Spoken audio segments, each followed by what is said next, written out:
여러분 안녕하십니까? 오늘 또 참으로 좋은 날입니다. 하나님께서 여러분에게 큰 기쁨으로 채워주시기 바랍니다. 저는 오늘 여러분과 함께 창세기 2장 18절로 24절의 말씀을 가지고 결혼 생활을 파괴하는 것들은 제목으로 은혜를 나누고자 합니다. 오늘날 결혼 생활을 파괴하는 유행병이 전 세계에 만연하고 있습니다. 구미 선진군 말할 것도 없고 일본 심지어 우리나라에까지 무서운 유행병이 돌아 수많은 가정이 파괴되고 있으며 파괴되지 아니하면 거의 죽은 것과 다름없는 가정이 얼마나 많은지 모릅니다. 이러므로 우리는 결혼 생활을 파괴하는 요소들을 알아내어 그것을 고치지 아니하면 가정은 견디다 못해 파탄이 이르고 말 것입니다. 그런데 오늘날 수많은 가정이 파괴된 것은 무슨 중대한 문제 때문만이 아닙니다. 경제적으로 파탄이 이르러서 파괴되거나 어떤 충격적인 가정 문제가 생겨 파괴되는 경우는 극히 드뭅니다. 대부분은 사소한 일을 등한히 함으로써 그 사소한 감정이 쌓이고 쌓여 가정이 파괴되고 마는 것입니다. 이러므로 저는 오늘 가정 문제에 관해 중대한 것을 말씀드리려고 하지 않고 여러분이 흔히 등한히 여기기 쉬운 것들에 대해 말씀드리므로 이러한 사소한 일들로 인해 여러분의 가정이 불행해지지 않도록 도와드리고자 합니다. 첫째로 신앙생활을 등한히 할 때 행복한 결혼생활이 파괴됩니다. 현대는 옛날과 달라 분초를 다투며 복잡한 경쟁사회 속에서 이리 뛰고 저리 뛰기 때문에 내적으로나 외적으로 수없는 압력을 받습니다. 이러한 정황에서 정신적인 여유를 갖고 서로 이해하고 용서하며 용납할 수 있는 마음을 얻기 위해서는 영원무궁한 자원 되시는 하나님께로부터 은총을 받아야만 합니다. 부부는 이해와 동정 없이는 살아갈 수 없습니다.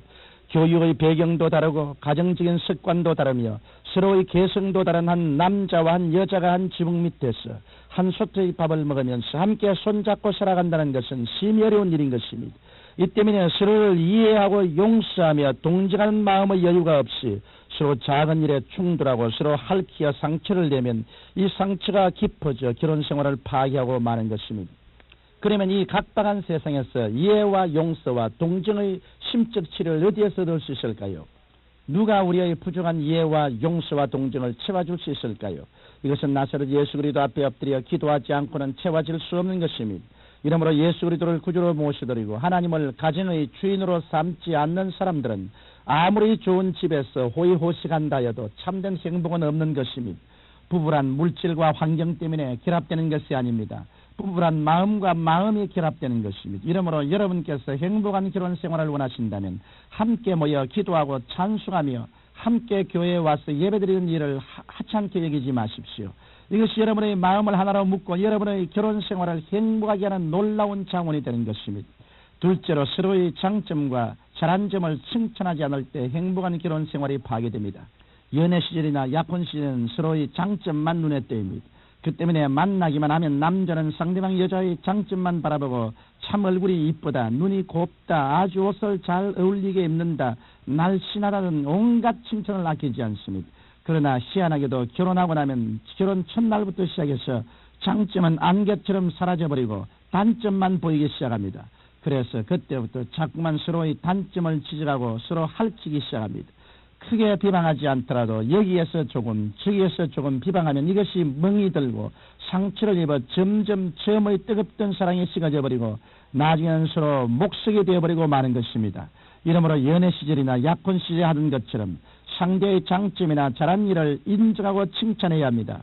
장점을 당연지사로 여기면 안 되는 것입니다. 사람의 마음은 인정함을 받고 칭찬을 받음으로 자아의 이미지를 향상시키며 살아가는 것입니다.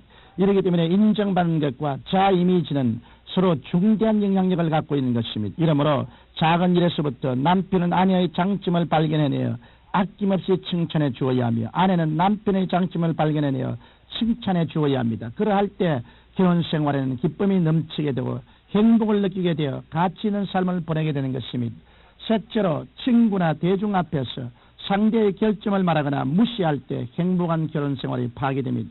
오늘 많은 사람들은 친구나 친척들 또는 이웃이 모인 앞에서 무심결에 남편이나 아내의 인물에 대한 결점, 성격에 대한 결점, 교육에 대한 결점 등을 말합니다. 그런데 이 사실을 알게 된 당사자는 굉장한 모욕감을 느끼는 것입니다. 인간은 자신의 약점이 타인에 의해 노출될 때 모욕감을 느끼고 반항감이 생기며 복수의 감정이 마음속에 불타오르는 것입니다. 그래, 내가 나를 대중 앞에서 모욕했지. 어디 두고 보자. 나도 가만히 있지 않겠다. 너도 결점이 있으니까 나도 대중 앞에서 공개적으로 너를 한번 갉아내리겠다. 만일 부부가 서로 이런 복수의 감정을 갖게 되면 이러한 가정은 조만간에 파괴되어버리고 말 것입니다.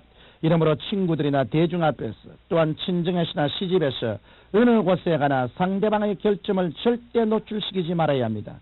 말에는 비밀이 없어서 반드시 본인에게 돌아오는 법입니다. 이것이 일부는 와전되고 부풀어서 눈덩이처럼 뛰어 돌아올 때 당사자는 말할 수 없는 모욕을 느끼고 복수심을 품게 마련인 것입니다. 오늘날 수없이 많은 부부들이 이것을 주의하지 않으므로 파괴되고 마는 것입니다. 마지막으로 서로 친교가 없는 이기주의적인 삶이 행복한 가정을 파괴합니다. 오늘날의 부부는 대부분 남편은 남편대로 아내는 아내대로 자기에게 취미 있는 것에만 관심을 기울이고 화제를 삼아 말을 합니다. 이렇게 상대방에는 관심을 두지 않고 자기 취미대로만 행동하고 말하면 상대방은 단지 이용만 당하며 살아간다고 생각합니다. 이렇게 되면 상대방에서도 반사적으로 이기주의적인 자기 세계를 찾아가기 마련인 것입니다. 이러므로 부부는 자기의 세계만을 가지려고 하지 말고 바쁜 스케줄 가운데서도 어찌하든지 함께 친결하고 노력해야 합니다. 자기 일에만 미쳐 설사 성공하였다 할지라도 만일 아내도 잃고 남편도 잃고 자식도 잃고 가정도 잃게 된다면 그 사람의 성공이 무슨 의미가 있겠습니까? 이러므로 부부란 상대방의 의견도 존중해주고 상대방의 말이나 취미에도 관심을 기울여 주어야 합니다. 서로 취미를 합쳐야 행복한 결혼 생활을 보낼 수 있는 것입니다. 인생의 즐거움은 마치 기계에 기름을 치는 것과 같습니다. 기름을 치지 않을 때 기계가 녹슬고 부서지는 것처럼 서로서로의 취미를 살리지 않으면 행복한 결혼 생활은 파괴되고 마는 것입니다. 청취자 여러분, 큰 방축도 조그만 개미구멍 때문에 무너진다는 말이 있습니다. 오늘 수많은 결혼이 법적으로 파괴되고 있습니다. 그리고 비록 법적인 이혼에 이르지 않았다고 할지라도 내용적으로 이미 죽어버린 결혼 생활이 허다하게 많습니다. 이렇게 되는 것은 활화산처럼 큰 사건이 폭발해서가 아니라 별로 중요하게 여기지 않은 것들이 행복한 결혼 생활을 파괴하고 있는 것입니다. 이러므로 이 방송을 청취한 여러분들은 어찌하든지 신앙생활 중심으로 연합하시고 서로의 장점과 잘한 것을 칭찬해주며 친구나 대중 앞에서 상대의 결점을 말하지 말며 서로 이기적인 삶을 버리고 진실된 친교를 가짐으로 행복한 결혼 생활을 계속 이어나가게 되시기를 주님 이름으로 축원합니다. 거룩하신 아버지 하나님, 가정은 사회와 국가의 단위입니다. 행복한 가정이 많이 생겨야 국력이 신장합니다. 모두 다 우리 주 예수 그리스도 안에서 하나님의 은혜를 받아 행복한 가정을 갖게 도와주옵소서. 예수님 이름으로 기도합니다. 아멘. 구독자님 반갑게